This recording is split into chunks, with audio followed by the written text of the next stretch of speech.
Hello guys!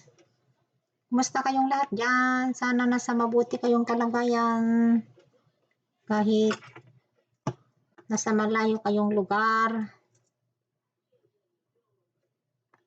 Thank you so much sa inyong lahat guys.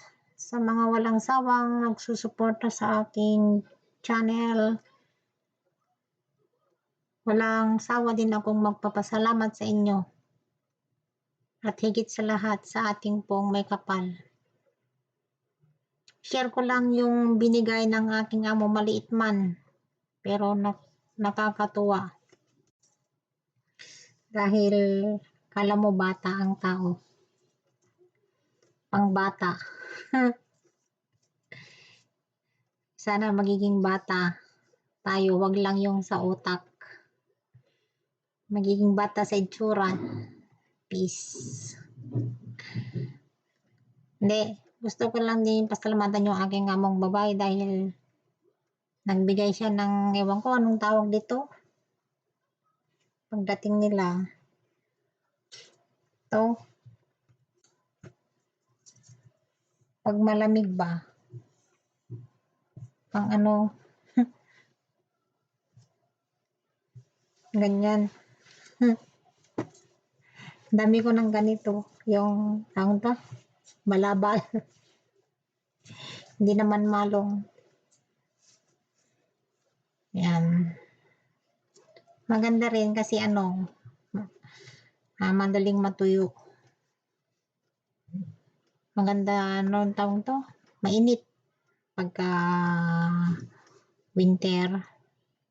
So, maraming salamat sa aking amo.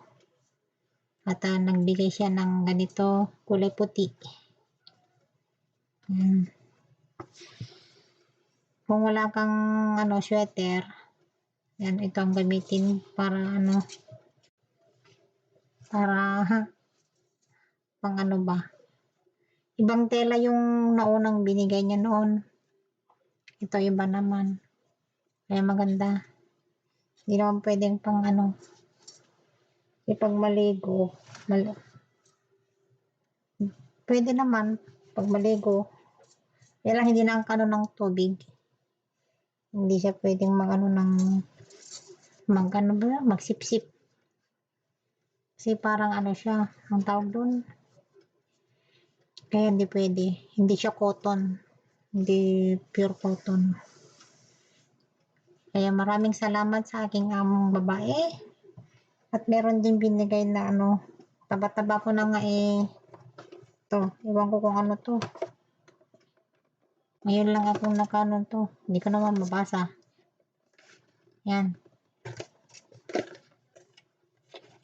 Ewan ko ano yan. Pagka, chocolate siguro. Chocolate niya. Yung ano, yung dark chocolate. Tapos ito. Coconut milk. Yan. Next year pa. Ang expire.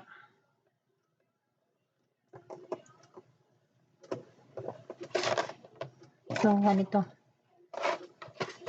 Gusto rin ng alaga ko to. Pang ano ba? Pang, ang tawag doon? Dessert. Herbira naman ako ng ano. Ang tawag nito? Mas gusto ko yung ano, yung prutas. Pero nakain din. Kaya lang, kunti-kunti. Ganon. Yan. Marami na akong naiipon. Marami nang naiipon na ano, mga gamit. Unti-unti. Hindi ako nabili guys. Yung madam ko ang nagbibigay. Kaya thankful talaga ako. Dahil siyempre kahit papano makasave. Lalo na ngayon. Hindi naman tumataas ang sahod. Sabi ko nga, nahiya akong mag-demand kasi loan ako ng loan. Ay nako, panay ang loan. Paano pag hindi ako mag-loan, wala naman akong ma-invest. So, nahiya akong magsabi na taasan ang sahod ko kasi pag nag-loan ako, wala naman interest. Kaya yun ang ano ko din. Kaya nagtitiis na lang sa sahod na medyo mababa. At least meron kaysa wala. Yun na lang ang ano ko, yun na lang ang iniisip ko. Kasi kahit naman sino, pag gusto mo mag-invest, kailangan ng malaking pera. Eh, siyempre, uutang. Kaya yung sahod ko na lang yung inuutang ko. Kaya very thankful talaga ako kasi, yun nga, sabi ko, mabait sila sa awa ng Diyos kasi mabait daw ako. Hindi ko pinapabayaan yung kanilang anak.